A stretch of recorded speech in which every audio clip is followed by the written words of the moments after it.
शिंदे गुट में होगी बड़ी बगावत, 40 में से 28 विधायक छोड़ेंगे साथ। संजय राउत का दावा, बीजेपी करेगी एकनाथ शिंदे के साथ बड़ा खेला। शिंदे के पास वोट नहीं, सिर्फ 40 विधायकों की ताकत। एकजुट एमवीए नहीं कर पाएगा बीजेपी का मुकाबला।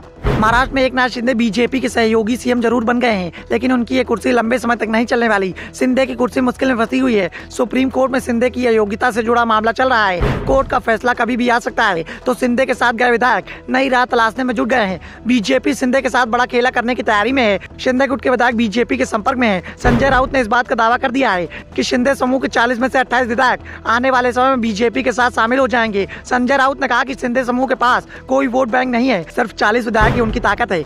भविष्य में इनमें से कितने विधायक शिंदे गुट में रहेंगे? 40 में से 28 विधायक बीजेपी के पावे में चले जाएंगे। शिंदे के साथ गए विधायकों को इस बात का एहसास हो चुका है कि वहां कोई राजनीतिक भविष्य नहीं है। राउत ने कहा कि शिंदे के साथ गए विधायकों को अपनी ताकत का एहसास हो गया है, लेकिन अब हमने दरवाजे बंद कर दिए हैं। शिंदे गुट के साथ गए विधायक अगर हमारे साथ वापस आते हैं तो हम उन्हें दोबारा से पार्टी में शामिल नहीं होने देंगे। राउत ने कहा कि उद्धव ठाकरे के साथ जिस तरह से गद्दारी की गई, उसे देखकर नहीं लगता कि बागियों को फिर से पार्टी में स्वीकारा जाएगा।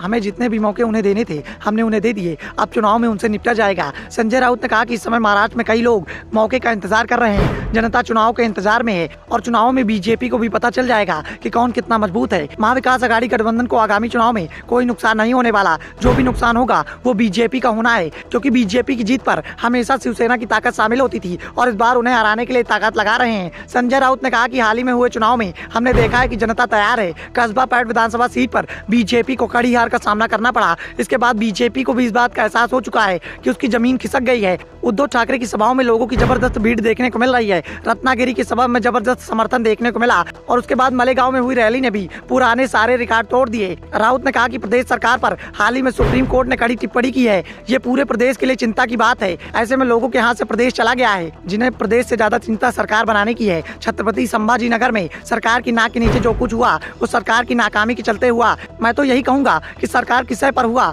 संभाजी नगर का नाम बहुत ही शांतिपूर्ण ढंग से बदल गया है। तब कोई टकराव नहीं हुआ। कुछ लोगों ने विरोध किया, लेकिन यह विरोध लोकतांत्रिक तरीके से किया गया। लोकतंत्र में विरोध का अधिकार है, लेकिन रामनवमी पर दो समुदाय में लड़ाई क्यों हुई? राज्य के लोगों के सामने शिक्षा, महंगाई, स्वास्थ्य जैसे सवाल है। दो लोगों को लड़ाना इन समस्याओं का समाधान नहीं हो सकता। राज्य में पिछले 2 साल से रामनवमी के मौके पर टकराव का पैटर्न बना हुआ है। गुड़ी पड़वा पर भी प्रदेश के अलग अलग हिस्सों में शोभा यात्रा निकाली गई, लेकिन तब कहीं कोई बात नहीं हुई। सब कुछ शांति से निपट गया, लेकिन रामनवमी पर ही क्यों सब कुछ घट गया? संजय राउत ने कहा कि छत्रपति संभाजी नगर में जो हुआ वो सब कुछ पहले से ही प्रायोजित था। खेड़ और मालेगांव में उद्धव ठाकरे की सभाओं को मिली प्रतिक्रिया को देखकर इन लोगों के पैरों तले जमीन खिसक गई।